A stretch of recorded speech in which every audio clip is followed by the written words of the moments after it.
할렐루야, 귀한 아침. 또 오늘 주님을 만나기 위해서 함께 영상의 자리로 나오신 모든 분들을 환영합니다. 오늘은 사순절 네 번째 주 월요일입니다. 함께 말씀을 보시겠는데요. 오늘 말씀은 신명기 1장 9절부터 18절 말씀입니다. 신명기 1장 9절에서 18절 말씀 같이 읽도록 하겠습니다.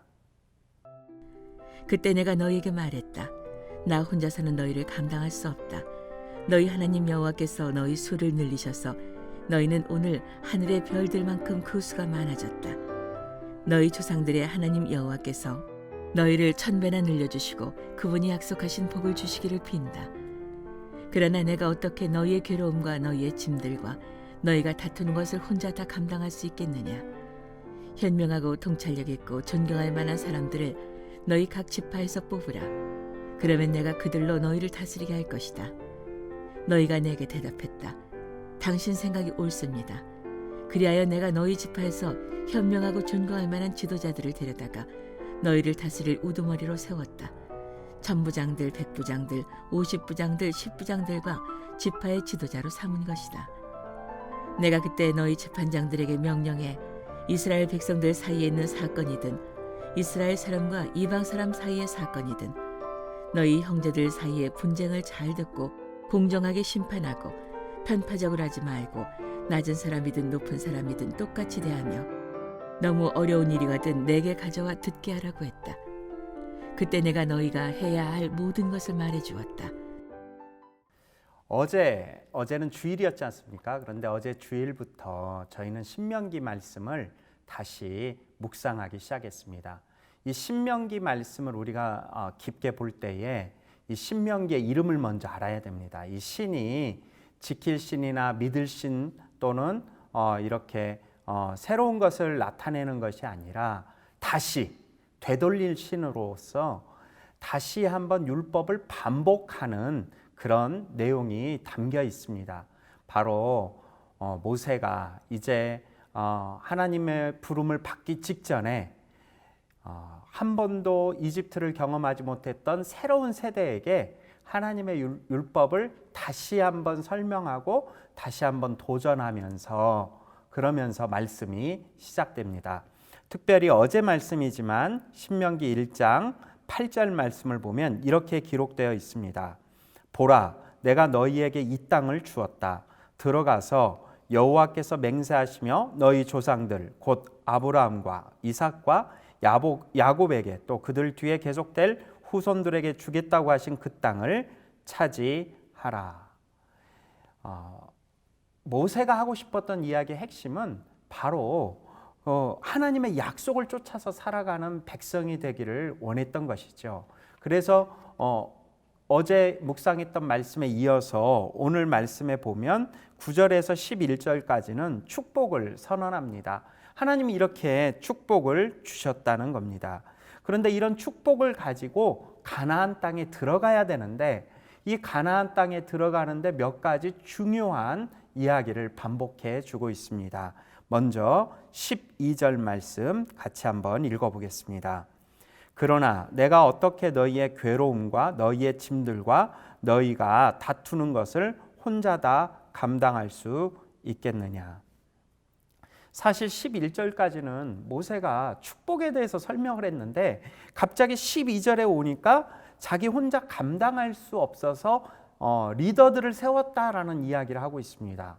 그런데 이것을 가만히 지켜보면 이 리더들을 세우는 것은 광야에 있을 때 50부장, 100부장, 또 1000부장가처럼 이런 분들을 세웠는데 신기하게도 가나안 땅에 가서도 이 조직과 내용은 변함이 없다는 겁니다. 그것은 무슨 얘기냐? 12절에 나온 것처럼 가나안 땅에 들어가도요 괴로움도 있고 짐도 여전히 지어지고 그리고 다툼도 있을 수 있다는 겁니다.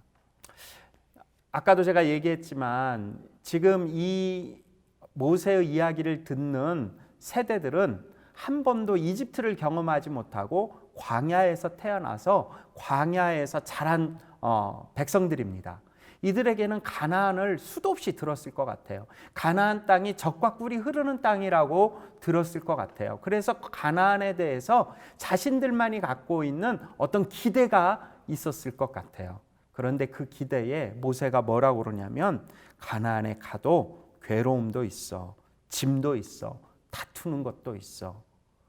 그렇지만 이것을 하나님을 믿는 믿음으로 이길 수 있어. 이렇게 권면하고 있다는 겁니다. 우리가 믿음의 생활을 하다 보면요, 믿음을 가지고 믿음 안에서 기쁨을 누리고 믿음 안에서 승리하면 사실은 괴로움과 걱정과 근심과 다툼이 없어지기를 원하지만 하나님은 그것을 없애는 분이 아니라 그것을 이기기 원하시는 분이라는 것을 우리가 믿어야 되는 줄 믿습니다. 그런 확신이 있어야 되는 줄 믿습니다. 우리의 삶이 다툼이 있고 괴로움이 있고 또 짐에 가득 눌린 것 같지만 그것을 넘어서서 역사하시는 하나님을 만날 수 있는 그런 믿음의 고백이 있기를 주님의 이름으로 축원합니다.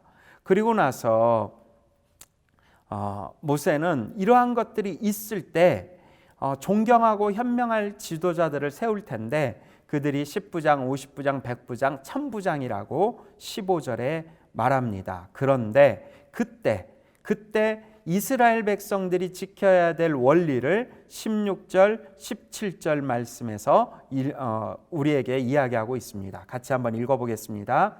내가 그때 너희 재판장들에게 명령해 이스라엘 백성들 사이에 있는 사건이든 이스라엘 사람과 이방 사람 사이의 사건이든 너희 형제들 사이의 분쟁을 잘 듣고 공정하게 심판하고 편파적으로 하지 말고 낮은 사람이든 높은 사람이든 똑같이 대하며 너무 어려운 일이거든 내게 가져와 듣게 하라고 했다. 이렇게 기록되어 있습니다. 이 말이 무슨 말일까요? 먼저는 이스라엘 백성들에게 또한 10부장, 50부장, 100부장, 1000부장에게 부탁하는 건데 그 원리가 있다는 겁니다. 재판하는데 원리가 있는데 그 재판의 원리는 뭐냐? 첫째, 공정하게 들어야 된다는 겁니다. 공정하게 심판하라는 겁니다. 공정하게 심판하기 위해서 오늘 말씀에는 뭐라고 표현했냐면 이스라엘 민족이냐 아니면 이방 사람이냐를 구분하지 마라. 법은 이방 사람이든 이스라엘 사람이든 동일하게 가져가야 된다. 그게 첫째고요. 두 번째는 편파적으로 하지 마라. 개역개정에는 외모를 보지 말고라고 되어 있습니다.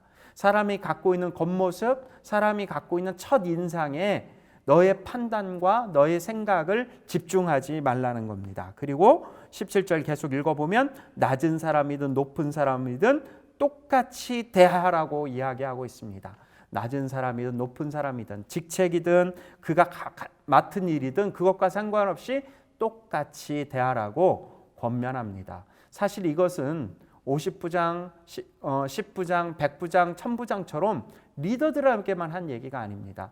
분쟁이 일어나는 이유가 공정성이 무너졌기 때문인데 그 공정성을 이스라엘 백성 한 사람 한 사람이 먼저 마음속으로 돌이켜 보라고 권하고 있습니다. 그럼에도 불구하고 그것을 이길 수 있는 가장 좋은 방법이 뭐냐? 이런 분쟁과 어려움이 있을 때 어떻게 하라고 했냐면 17절 마지막에 보니까 너무 어려운 일이거든 내게 가져와 듣게 하라 라고 했습니다.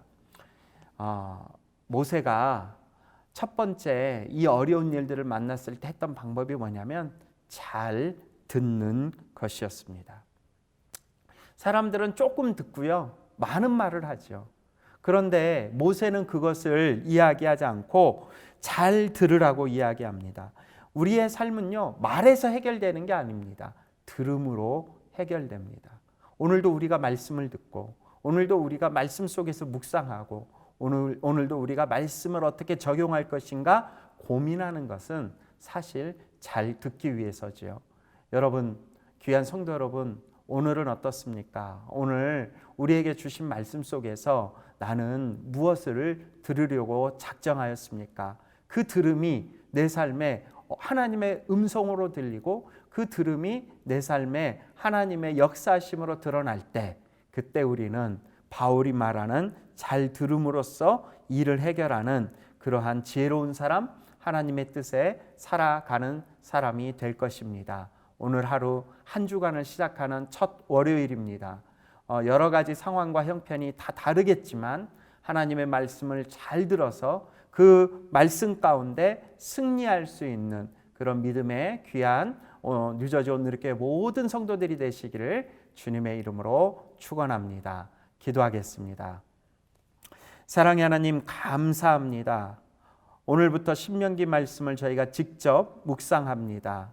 주님이 주시는 그 말씀의 묵상을 흔들리지 않고 주님 앞에 드리는 믿음의 종들이 되게 하여 주시옵소서. 가나안 땅에 가면 모든 것이 해결되는 줄 알았는데 가나안 땅에도 여전히 두려움이 있고 아픔이 있고 힘듦이 있고 짐이 지어진다는 것을 다음 세대에게 이야기하는 것을 들었습니다. 주님, 우리 가정에 우리 있는 다음 세대, 우리 가정에게 있는 믿음의 세대들에게 하나님의 뜻을 다시 한번 선포하고 하나님이 원하시는 것이 무엇인지를 나눌 수 있는 그러한 귀한 믿음의 가정들, 믿음의 가장들, 믿음의 부모들이 되도록 역사하여 주시옵소서. 그렇게 인도하실 주님을 찬양하며 예수 그리스도 이름으로 기도하옵나이다.